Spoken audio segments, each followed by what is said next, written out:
Hello students, welcome to channel E online study time. बच्चों, आपका इस चैनल में स्वागत है। आज हम करेंगे बिजनेस कमर्शियल नॉलेज का पार्ट सेकंड करेंगे। इसको मैं तीन पार्ट में डिवाइड कर दूंगा। इस चैप्टर को थोड़ा सा इसमें डीप नॉलेज लेंगे कि किस तरीके से हम बिजनेस कमर्शियल नॉलेज में बिजनेस एनवायरनमेंट में क्या क्या रोल होता है। तो हम स्टार्ट करते हैं। इसके नोट्स मैंने बना रखे हैं। जो चीज बुक के पॉइंट ऑफ व्यू से इंपॉर्टेंट होगी मैं उसको बुक में फोकस कर दूंगा, ठीक है ना। तो हम स्टार्ट करते हैं इस चैप्टर को। तो आप अपने नोट्स निकाल लीजिए। पहले हम इसका ओवरव्यू लेते हैं इस चैप्टर का। इस चैप्टर का ओवरव्यू में क्या होगा, बिजनेस एनवायरनमेंट के हमें सबसे पहले क्या करना पड़ेगा, इंट्रोडक्शन पढ़ना पड़ेगा। इंट्रोडक्शन में क्या है, बिजनेस एनवायरनमेंट के बारे में, एनवायरमेंटल एनालिसिस के बारे में, पेस्टल एनालिसिस के बारे में, स्ट्रेटेजी रिस्पॉन्स टू एनवायरनमेंट के बारे में। जिसमें सबसे इंपॉर्टेंट है वो है एनवायरमेंटल एनालिसिस, जिसमें इंटरनल एक्सटर्नल होगा और माइक्रो एंड मैक्रो के बारे में गिवन होगा। ये आपको मैंने दिखा रहा हूं, माइक्रो एंड मैक्रो के बारे में गिवन होगा। ये बेसिक इसमें चीजें पढ़नी है हमें। तो हम स्टार्ट करते हैं इंट्रोडक्शन से। What is introduction? A business is created to provide product और सर्विसेज टू कंज्यूमर। सही बात है, एक जो बिजनेस होता है वो क्रिएट होता है कि हम प्रोवाइड कर सके प्रोडक्ट, किसको, कंज्यूमर को प्रोवाइड कर सके। ये लिखा हुआ है, ये रहा। Business is created to provide product और consumer services to consumer if it can conduct it operation. अगर ये अपना काम अच्छे तरीके से करते हैं, इट्स ओनर, वो जो ओनर होगा वो रीजनल रिटर्न अर्न कर पाएगा, वो ज्यादा प्रॉफिट अर्न कर पाएंगे। सही बात है, one who serves the best he earn the most. ये बात बिल्कुल सही की है। In addition it create jobs for employ. सही बात है, जॉब्स भी देते हैं। अगर हम काम करेंगे तो अगर हम कहीं पर काम करते हैं इसका मतलब हमें एम्प्लॉयमेंट अपॉर्चुनिटीज तो मिल ही रही है, एम्प्लॉय है। तो business can be beneficial to society in many ways, various ways. सही बात है, बिजनेस सोसाइटी के लिए काफी तरीके से बेनिफिशियल है, अलग अलग तरीके से, ठीक है। So a business or firm is an enterprise that provide product or services desired by consumer. भाई कंज्यूमर के अकॉर्डिंग हम लोग सर्विसेज बनाते हैं। Along with the large well-known business such as Coca-Cola company and IBM, there are many thousand small businesses that provide employment opportunities and produce product or services that satisfy consumer. सही बात है, चाहे वो कई बड़ी-बड़ी companies हो, कई छोटी-छोटी कंपनीज हो, जितने भी कंपनीज होती है वो क्या करती है, कंज्यूमर को सेटिस्फाई करने के लिए ही सारे प्रोडक्ट्स बनाती है। The world keep on changing. तो हमें पता है कि हमारा एनवायरमेंट है वो डायनेमिक है। जो एनवायरमेंट हमारा डायनेमिक है उससे क्या होता है, it has always will the basic challenge for any company और for the matter that for living thing for in survival. सही बात है कि जब दुनिया चेंज हो रही है तो बेसिक चैलेंज है कोई भी कंपनी का वो क्या है कि कोई भी लिविंग थिंग के लिए हमें सर्वाइव करने के लिए कुछ ना कुछ चाहिए होता है। The ability to prosper and the ability to change. अपने आप को चेंज करके रहने का, अपने आप को दिखाने का, किस तरीके से हम लोग रहते हैं, वो भी हमारा सर्वाइवल का एक बहुत बड़ा मोटिव होता है, ठीक है ना। हाँ, अब आप देख सकते हैं what is the most surprising is the amount of change going on around us. सबसे सरप्राइजिंग हमारा जो चेंज हो रहा है वो हम देखेंगे। जैसे आपने देख सकते हैं कि मैं थोड़ा शॉर्ट समरी पढ़ रहा हूं इसकी, देखिए। Over any time period, say 1, 5, 10 years in any geographical region, thousand upon thousand of new organizations are set up. सही बात है, बहुत सारी ऑर्गेनाइजेशन सेटअप हो रही है, काफी सारी डिसॉल्व हो गई है, काफी सारी नई आई है। ये एक बहुत बड़ा चेंज है। इसमें लिखा हुआ है within the same frame many thousand are dissolved, most small ones but sometimes large ones also, छोटे भी और बड़े भी। An analysis says that approximately these 50 lakh new firm are born every year across the globe, or 1,37,000 per day, about 1,37,000 per day, ठीक है ना। And similar number of firms are closed as birth and the death rates are equal. The same number of active firms say 1,30,000 probably terminate trading each day worldwide. सही बात है, मतलब इतने ज्यादा 1,37,000 per day जन्म लेती है और 1,30,000 मर भी जाती है। ये तो बात बिल्कुल बेकार है। Some organization go on for a long time. For instance, Tata Group, established by the Dadabhai Naroji Tata, has been flourishing since 1907, whereas few commercial organizations have survived for more than a century on an average. However, the lifespan of commercial organization in our country is about 50 years. हमारी country में जो life span होती है किसी organisation की वो 50 साल तक तो होती है। Over the year surviving organisation change their structure as well as composition of their activities as they do so either threaten or create opportunities। कि सही बात है, जो पुरानी कंपनीज होती है ना वो क्या करती है, थ्रेटन्स करती है कि नई नई कंपनीज को। ऐसा लगता है पर ऐसा होता नहीं, क्योंकि वो एबनॉर्मल प्रॉफिट अर्न कर चुकी होती है। Whole industry appear as new technologies are develop. जो भी इंडस्ट्रीज होती है जो न्यू या पुरानी, वो न्यू टेक्नोलॉजीज के साथ उतरती है, creating needs of new activities for both the old and the new. सही बात है, पुराने और नए के लिए। जब कोई नई फर्म एंटर होती है ना तो पुरानी फर्म के लिए भी बहुत मेहनत हो जाती है कि उसको सर्वाइव करने के लिए। Each business organisation operates its unique environment. Environmental influence business and also get influenced by its सही बात है, वो influence भी करते हैं. जैसे मान लो कि कोई भी ऑर्गेनाइजेशन होती है वो यूनिक होती है. जैसे मैं मान लो एग्जांपल दूं पतंजलि का. पतंजलि फर्स्ट मूवर तो नहीं है, फास्ट मूवर है. वो बहुत जल्दी फास्ट मूवर हुई थी और आज उसने पूरी मार्केट को कैप्चर कर रखा है. Number of business can function free of interacting and influencing forces that are outside its periphery. In the emerging economy, the facts of business are rapidly changing as compared to earlier years. The developments in technology and faster communication have led to evolvement of newer kinds of businesses. The concept of businesses such as online shopping were non-existent in yesteryears. पूरा पुराने time में मतलब कि हमारी online shopping नहीं थी. Businesses are conducting through internet have led to future shrinking of physical boundaries between nation. आजकल तुमने देखा होगा कि हम इंटरनेट के थ्रू ही सारा काम कर लेते हैं, तो फिजिकल बाउंड्रीज है ही नहीं हमारे इस वर्ल्ड के इस बिजनेस एनवायरनमेंट में.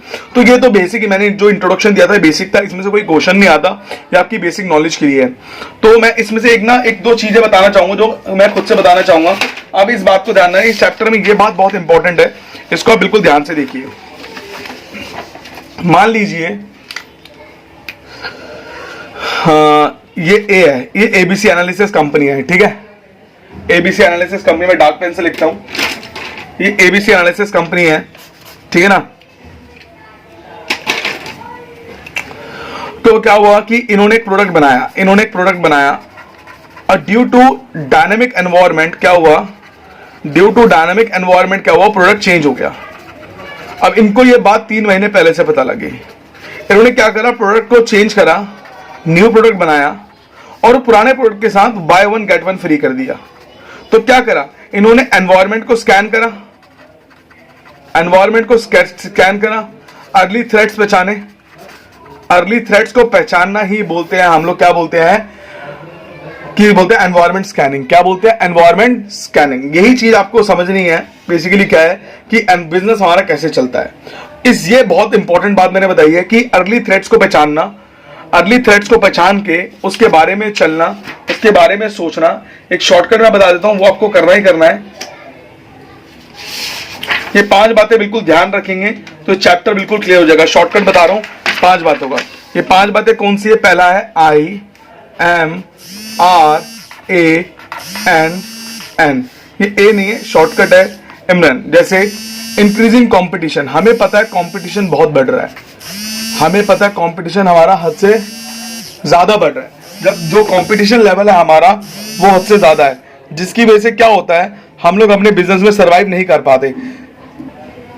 जब हम बिजनेस में सर्वाइव नहीं कर पाते, पहला इंक्रीजिंग कंपटीशन बहुत ज्यादा है. अगला है मोर डिमांडिंग कस्टमर काफी ज्यादा डिमांडिंग है. मोर डिमांडिंग कंज्यूमर में कंज्यूमर लिख देता हूं, ठीक है ना.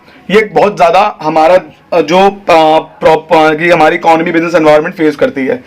वाइड वैरायटी ऑफ चॉइस है ही है. अगला है रिजिडिटी. भाई ऑब्वियस सी बात है, कस्टमर बहुत रिजिड होता है, हमारा एनवायरनमेंट डायनेमिक है, हम रिजिड चीज को फेस करते हैं, ठीक है ना. नीड नेसेसिटी फॉर चेंज, मतलब नीड फॉर चेंज, मतलब डायनेमिक एनवायरनमेंट है हमारा, ठीक है ना. डायनेमिक एनवायरनमेंट है हमारा, नेसेसिटी फॉर चेंज. अगला नीड फॉर टेक्नोलॉजी अपग्रेडेशन. ये 5 बातें ही हमारी इकोनॉमी में आती है. अगर ये 5 बातों से हमारा पूरा बिजनेस एनवायरनमेंट चैप्टर बना है, ये मैं आपको बता देता हूं, चाहे वो किसी भी लेवल का होगा. समझ आया आपको. हम स्टार्ट करते हैं अब इस चैप्टर को बिल्कुल डीप में करना. देखिए पहला है meaning of business environment. It refers to the forces, factor, individuals and institution which are outside the control of business enterprise. कहता है ये रेफर करता है forces, factor, individuals and institution which are outside the control of business enterprise, जो हमारे हाथ पे नहीं रहता, जो किसी और की वजह से हमारा बिजनेस इफेक्ट करता है. बट these में affected performance, उसकी वजह से हमारी परफॉर्मेंस भी इफेक्ट होती है. जैसे कोविड-19 की वजह से ग्लोबली इकोनॉमी के मतलब की परफॉर्मेंस में फर्क पड़ा है. कोविड-19 किसी पर्टिकुलर कंट्री का नहीं है, ये एक बीमारी है, ठीक है ना. तो in simple words the business environment is the surrounding in which exist. तो हम ये बोल सकते हैं बिजनेस एनवायरनमेंट एक ऐसा सराउंडिंग है जहां पर एग्जिस्टेंस होती है. दस द इकोनॉमिकल को हर्ट करता है. Social, political, technological, legal and other forces which operate outside business enterprise and part of the business environment. आपको समझ आ गया होगा. मैंने बेसिकली क्या ये बताया जाता है कि जो हमारा बिजनेस एनवायरनमेंट है वो कैसे कैसे इफेक्ट होता है, इकोनॉमिकल से, सोशल से, पॉलिटिकल से, टेक्नोलॉजिकल से, ठीक है ना. ये टेक्नोलॉजिकल से इफेक्ट होता है, ठीक है. एंड आपका लीगल से होता है another forces which operate outside the business enterprise, जो आउटसाइड द बिजनेस एंटरप्राइज होते हैं, ठीक है ना। The environment include factor outside the firm, जो एनवायरमेंट होते हैं वो इंक्लूड करते हैं factor outside the firm which can lead to opportunities for threats, जो हमें अपॉर्चुनिटीज क्रिएट करती हैं थ्रेट्स के। थ्रेट्स का मतलब अर्ली वार्निंग सिग्नल, हमें अर्ली वार्निंग सिग्नल पहुंचाते हैं कि अगर आप ये चेंज नहीं करोगे तो आपके बिजनेस डूब जाएगा। बात सही है, फायदा भी हमारे लिए। Although there are many factors that thus the most important of the factor are socio economical, technological, socio economical social economic से जुड़े रहना, technological, suppliers, competitors and government. ये ऐसे 5 फैक्टर्स है जो ये इनको भी हमें देखने पड़ते हैं, क्योंकि इनके बिना भी हम बिजनेस नहीं कर सकते। तो ये सारी बातों को ध्यान रखना, यही बिजनेस एनवायरनमेंट का मतलब है, ठीक है ना। तो बिजनेस एनवायरनमेंट को अगर हम बात बोले कि वो ऐसे फैक्टर जिसकी वजह से हम बाहर एक्सटर्नल आउटसाइड द लोगों की वजह से हमारे बिजनेस की परफॉर्मेंस में इफेक्ट हो, जो हमारा social, economical, technological, political, legal factor से होता है, कुछ हमें अर्ली वार्निंग थ्रेट्स देता है, उसको हम बोलते हैं मीनिंग ऑफ बिजनेस एनवायरनमेंट, ठीक है ना। हम इसके डायग्राम को पढ़ते हैं। डायग्राम क्या है इसका? बिजनेस फॉर्म जो होता है वो कस्टमर से इफेक्ट करता है, सप्लायर से इफेक्ट करता है, कॉम्पिटिटर से, गवर्नमेंट से, क्रेडिटर्स। तो कहने की बात यह है those who effect the business, those who effect the business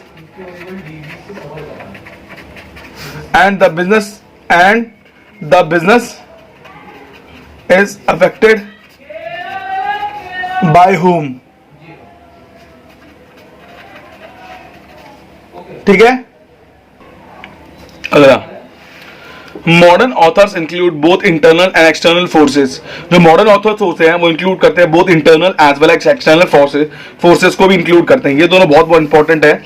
that influence business policies, जो बिजनेस पॉलिसीज को इन्फ्लुएंस करते हैं, and action as integral element of business environment, और ये एक्शन लेते हैं कि integral elements of business environment से रिलेटेड।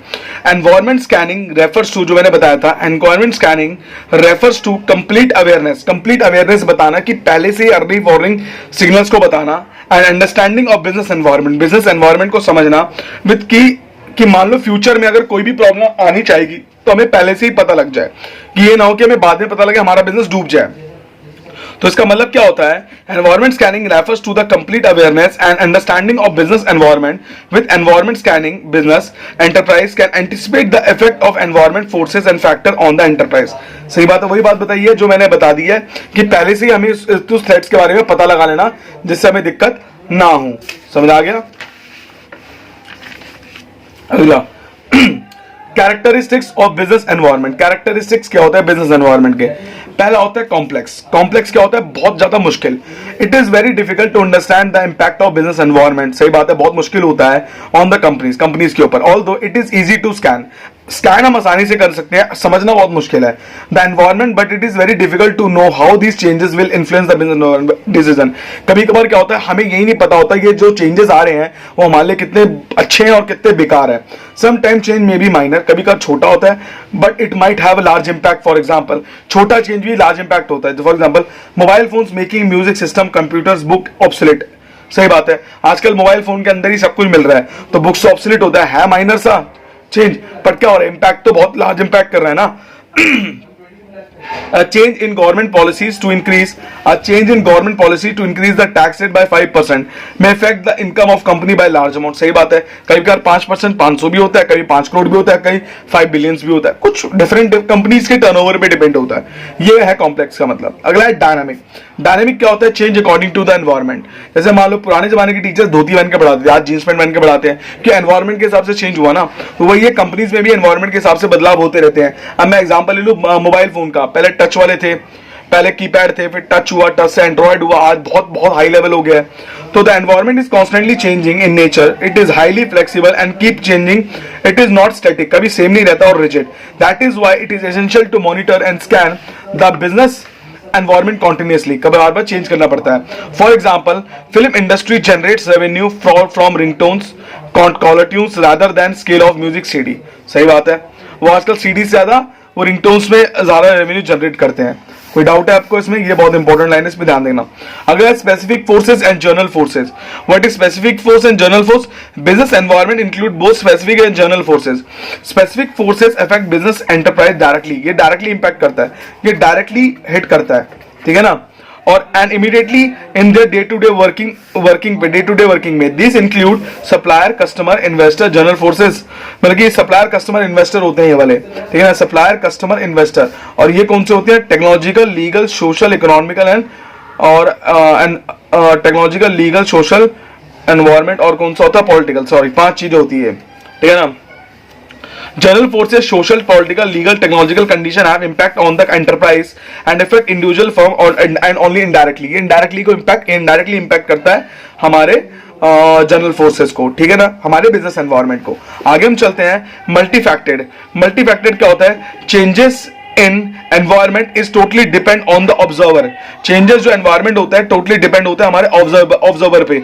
अब particular change in the environment, अब एक particular change in the environment क्या करता है? जैसे आप देख पा रहे हैं, जो मल्टीफैक्टेड में, मतलब जो मैंने बताया आपको, ये पर्टिकुलर क्या होता है? अलग अलग इसके फैक्ट होते हैं, सिंगल फैक्ट नहीं होता। तो change in environment is totally depend on the observer, सिर्फ ऑब्जर्वर पे डिपेंड है, ठीक है ना। A particular change in the environment or a new development may viewed differently by different person। सही बात है। अगर मैं फटे हुए कपड़े को देखो, कोई बोलेगा क्या गंद बना रखा है, कोई बोलेगा क्या फैशनेबल है। तो ये डिपेंड करता है लोगों पे कि अब मॉडर्न ड्रेस को किस तरीके से देखा जाता है। सही बात है। आगे हम चलते हैं। Different observer, this is the frequently seen when the same development is welcomed as opportunity by one company while another company perceive it is a threat। सही बात है। एक कंपनी के लिए बहुत खुशी वाली बात है, ए आई एम हैप्पी, और एक कंपनी कहता है आई एम वेरी सैड, मेरे लिए सही नहीं है। तो ये डिपेंड कर, क्योंकि उनके पास वो रिसोर्सेज अवेलेबल नहीं होंगे, इसीलिए। LCD and plasma TV giving away to LED and now it LED giving away to 3D TV. सही बात है। एलसीडी प्लाज्मा को किसने तोड़ा? एलईडी ने। एलईडी को किसने तोड़ा? 3D टीवी ने। ऐसा चल ही रहा है, ठीक है ना। अगला है far reaching impact. Far reaching क्या? Wide variety. The environment has a far reaching impact on organization. Far reaching impact है कि नहीं, ये देख रहे हैं। जैसे the growth and profitability of an organization depend critically on the environment. सही बात है। जो ग्रोथ एंड प्रॉफिटेबिलिटी ऑर्गेनाइजेशन की होती है वो टोटली डिपेंड करता है हमारे एनवायरमेंट के ऊपर, in which it exist. Any environment change, अगर कोई भी एनवायरमेंट का चेंज होता है, has an impact on the organization पे इम्पैक्ट होता है directly in several different ways, अलग अलग वेज में। जैसे मैं बोलूं, Aditya Birla group, textile to cement to retail and financial services. पहले वो आदित्य बिरला ग्रुप का क्या था? टेक्सटाइल टू सीमेंट था, टू रिटेल करते थे। आज वो फाइनेंशियल सर्विसेज पे है एज वेल एज टेलीकॉम पे है, ठीक है ना, ड्यू टू चेंजिंग सर्कमस्टांसेस। अगर वो एक पे टिके रहते तो आदित्य बिरला ग्रुप नहीं कहलाते। अगर मैं अंबानी को देखूं, अंबानी का रिलायंस था, आज उनके मार्ट्स है, आज उनके काफी अलग अलग सेगमेंट है, वो आईपीएल भी है उनका, समझ गए। तो मैं ये कह सकता हूँ फेयर रीचिंग इम्पैक्ट होना चाहिए बिजनेस का। कोई डाउट है आपको? ठीक है ना। अब जो हमारा अगला टॉपिक है, पहले थोड़ी डिस्टर्बेंस होगी, यहाँ पर सब्जी वाले ना सब्जी देने आ रहे हैं, क्योंकि ऑब्वियस सी बात है, थोड़ा कोविड-19 की वजह से घर के नीचे सब्जी देने आ रहे हैं लोगों को, जिसकी वजह से काफी प्रॉब्लम फेस हो रही है। तो थोड़ा प्लीज इसको कॉपरेट करेंगे, सब्जी वालों को वॉइस को नजरअंदाज करेंगे आप, ठीक है ना। कोई धनिया ले लो, प्याज ले लो, अपनी अपनी भाषा में बोल रहे हैं, ठीक है ना, वो हिंदी में नहीं बोल रहे हैं, अलग अलग भाषा में बोल रहे हैं। तो थोड़ी इसको कॉपरेट करेंगे, जिसकी वजह से मुझे प्रॉब्लम आ रही है वीडियो बनाने में, ठीक है। अगला जो पॉइंट मैं करवा रहा हूं वो है आपका, अगला पॉइंट आप देखिए इसको, एक मिनट देखिए। अगला है there is a close and continuous interaction between a business and its environment. ये इंपॉर्टेंस ऑफ बिजनेस एनवायरनमेंट का मतलब क्या है? There is a close and continuous interaction है, बहुत कॉन्टिन्यूस इंटरेक्शन है बिजनेस एनवायरनमेंट के ऊपर। This interaction help in strengthening, business को स्ट्रेंथ करता है, the business man using it resources more effectively, बहुत इफेक्टिवली वे में। It help the business in a following वे। सही बात है। तो ये बात बहुत इंपॉर्टेंट है, ये जो इंटरेक्शन है ये हेल्प करता है स्ट्रेंथनिंग बिजनेस में और इफेक्टिवली तरीके से। जैसे डिटरमाइनिंग अपॉर्चुनिटीज एंड थ्रेट्स, हम लोग अपॉर्चुनिटीज एंड थ्रेट को डिटरमाइन करते हैं। The interaction between the business and its environment would bring out opportunities. सही बात है। ये अपॉर्चुनिटी किसी एक बिजनेस के लिए अपॉर्चुनिटी लाता है, कोई एक बिजनेसमैन खुश है, कोई एक बिजनेसमैन दुखी है, ये डिपेंड करता है उसकी सोचने की क्षमता पे। ठीक, अगला पॉइंट है giving direction for a growth. ये डायरेक्शन देता है ग्रोथ के लिए। The interaction with the environmental enables the business to identify the areas. जब भी कोई चेंज आता है ना, तो इससे पता लगता है कौन सा बिजनेस कितना स्ट्रेंथन तरीके से अपने एरियाज को चेंज करता है, areas for growth and expansion of their activities, अपने एक्सपेंशन को करने के लिए। अगला है कॉन्टिन्यूअस। कॉन्टिन्यूस का मतलब क्या होता है, द मैनेजर आर मोटिवेटेड, जो मैनेजर को मोटिवेट किया जाता है to continuously update their information, जिससे सारी इंफॉर्मेशन हमारे डाउनलाइन तक पहुंचा सके, knowledge and understand the skill to meet the predicted changes in a realm of the business, कि हम जो भी प्रेडिक्टेड होते हैं उसको हम जल्दी से जल्द एब्जॉर्ब करके हम अपने एम्प्लॉइज को बताएं, जिससे हम अपने टारगेट्स को मीट कर सके, कि जितनी जल्दी हम अपने टारगेट्स को मीट करेंगे उतना हमारे लिए बहुत बढ़िया रहेगा। अगला जो पॉइंट है वो इमेज बिल्डिंग। इमेज बिल्डिंग का मतलब क्या होता है कि environmental understanding help the business, environmental understand करता है एंड बिजनेस को हेल्प भी करता है, ठीक है ना, understand the business, understand and help the business organization in improving their image by showing sensitivity to the environment in which they operate। जैसे हवा चलती है ना, जिस तरीके से हवा चलती है वो बिजनेस के लोग भी उसी तरह बहना शुरू कर देते हैं, वो उसके अपोजिट डायरेक्शन में जाते हैं। अपोजिट डायरेक्शन रचने वाले दो चीज करते हैं, या तो वो हिस्ट्री क्रिएट करते हैं या तो वो खुद हिस्ट्री बन जाते हैं। तो इसीलिए ज्यादा सेफ गेम खेल के न्यूट्रल होके हम लोग इमेज बिल्डिंग की तरह करते हैं। अगला होता है मीटिंग कंपटीशन को मीट करना। It help the firm to analyse the competitor strategies, हम लोग कॉम्पिटिटर की स्ट्रेटेजी को एनालाइज करते हैं देयर ओन स्ट्रेटेजी अकॉर्डिंग, उनके स्ट्रेटेजी के तरीके से। तो यही बात है, हमारे 5 पॉइंट है। पहला पॉइंट क्या था, जैसे मैंने आपको बताया, पहला पॉइंट था डिटरमाइनिंग अपॉर्चुनिटीज एंड थ्रेट, दूसरा गिविंग डायरेक्शन फॉर ग्रोथ, तीसरा कॉन्टिन्यूअस लर्निंग, चौथा इमेज बिल्डिंग, पांचवा मीटिंग कॉम्पिटिशन। ये पांचों पॉइंट में से कोई भी आपसे पूछ सकता है। अगला है relationship between organisation and its environment, ये लिखा हुआ है relationship between organisation and its environment के बीच में रिलेशन क्या है। अच्छा, ये मान लो बिजनेस है, ये हमारा रेड वाला बिजनेस है, ठीक है ना। तो क्या होता है कि हम लोग इंफॉर्मेशन, ये रिसोर्सेज को एक्सचेंज कर रहे हैं, यहां से इंफॉर्मेशन एक्सचेंज हो रही है, ये इन्फ्लुएंस कर रहा है कि भाई तू कर, मैं खुश हूं तेरे साथ, तू कर। तो ये क्या करता है, रिसोर्सेज को एक्सचेंज करता है। जब रिसोर्सेज भी एक्सचेंज हो रही है एंड इंफॉर्मेशन भी एक्सचेंज हो रही है एनवायरमेंट में, तो बिजनेस इन्फ्लुएंस एंड पावर उनके पास आ जाती है। तो एक्सचेंज ऑफ इंफॉर्मेशन, ये भी रीड करना बुक में से, एक्सचेंज ऑफ रिसोर्सेज ये भी रीड करना बुक में से, एक्सचेंज ऑफ इंफॉर्मेशन ये भी रीड करना बुक में से, जो मैं आपको अभी बता रहा हूँ बुक खोल के, क्योंकि ये चीज थोड़ी बुक में अच्छी लिखी हुई थी, इसलिए मैंने इसको यहां से कैप्चर कर रहा हूं। देखिए आप,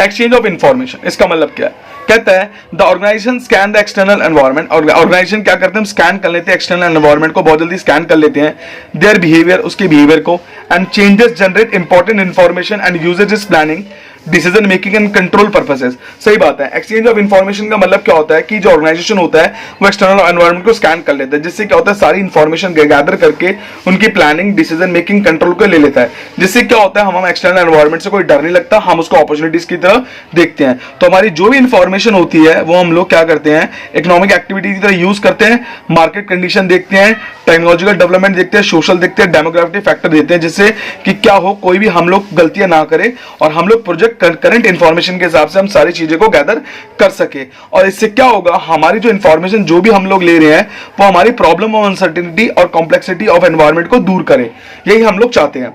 इससे क्या होता है कि जो भी बड़ी बड़ी ऑर्गेनाइजेशन होती है फिर डूबती नहीं है, वो इस थ्रेड्स को, एक्सटर्नल एक्सचेंज ऑफ इंफॉर्मेशन को बहुत अच्छी तरीके से लेती है। जैसे reality bite, for example change in the government law में for new vehicles engine norms in data for a biscuit factory but an information of for an automobile manufacture. सही बात है कि अगर change in the government law है for a new vehicles, engine norms in इस data for a biscuit manufacturer, कि engine norms निकाला है बिस्कुट मैन्युफैक्चरर के लिए, तो बिस्कुट मैन्युफैक्चर कंपनी के लिए चेंजेस नहीं है, ये ऑटोमोबाइल के लिए चेंज है।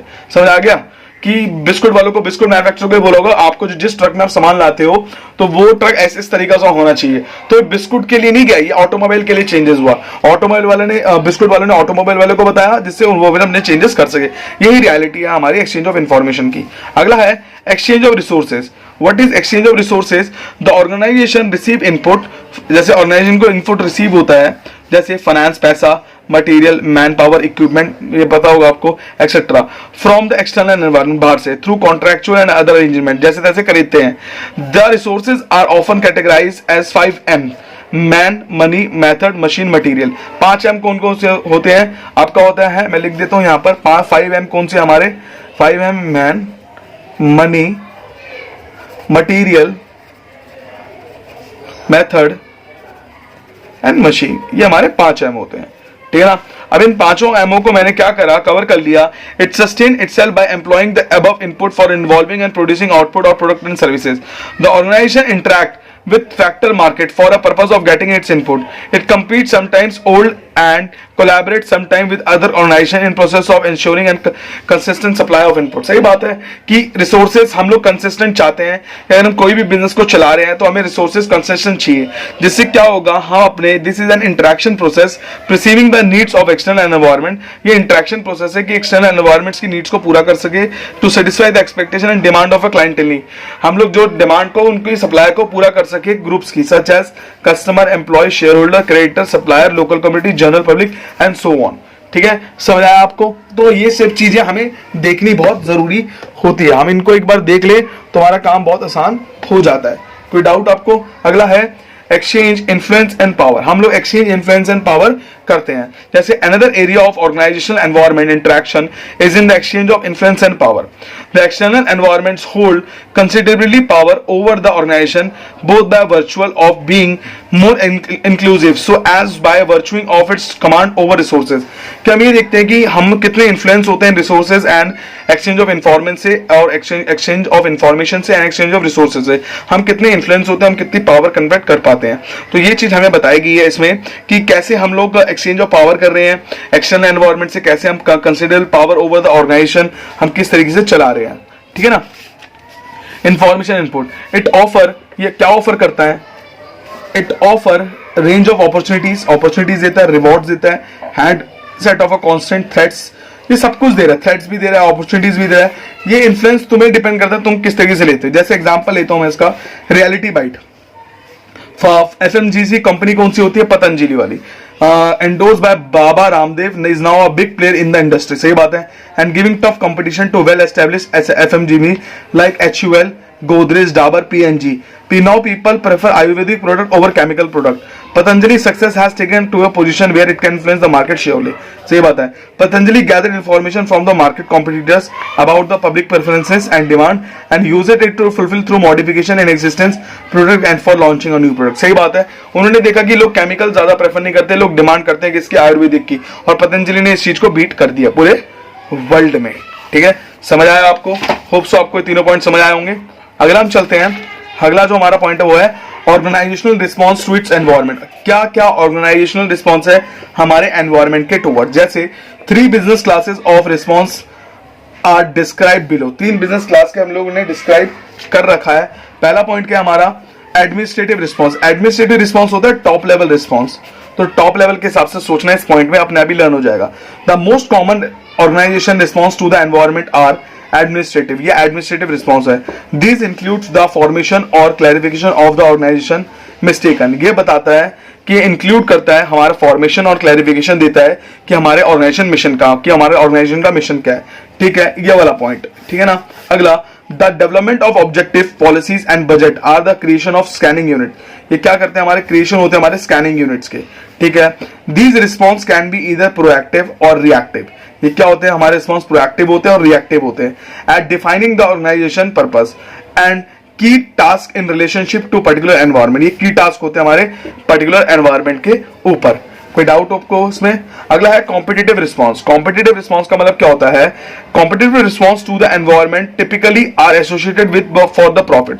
कॉम्पिटिटिव रिस्पॉन्स का मतलब होता है प्रॉफिट. जहां कॉम्पिटिशन की बात आ जाए वहां पर प्रॉफिट तो आना ही आना है. तो ये वर्ड इससे जुड़ा हुआ था बीसीके में. ठीक है ना. तो competitive response to the environment typically are associated with the profit. सही बात है, हमें प्रॉफिट चाहिए, क्योंकि क्या होता है, कोई भी firm, profit is a petrol for every business. ठीक है ना. Firm but can not also apply to non profit and government organization. Firm in दोनों को भी छोड़ नहीं सकती, ये दोनों भी साथ में चलेंगे, non profit and government organisation. ठीक है. सच एक्शन सीज to enhance the organisation performance, जिसकी वजह से क्या होता है? ऑर्गेनाइजेशन की परफॉर्मेंस बढ़ती है. Establish a competitive advantage over it's rival. सही बात है. अगर आप कंपटीशन नहीं रखोगे तो भैया मजा नहीं आएगा. अगला collective response. Collective response help the control independence. Collective मतलब क्या होता है? एक साथ, यूनिटी की बात आती है यहाँ पर. Collective response help control interdependence among organisation and include such method as bargaining, contracting, co-opting and creating joint ventures, federation, strategies, alliance, etc. मैंने क्या बोला? यूनिटी के बारे में आती है. कलेक्टिव का मतलब होता है यूनिटी. तो अगर आप बिजनेस कमर्शियल नॉलेज में एक फैक्ट होता है, अगर आप लोग क्या करें, इसमें क्या होता है?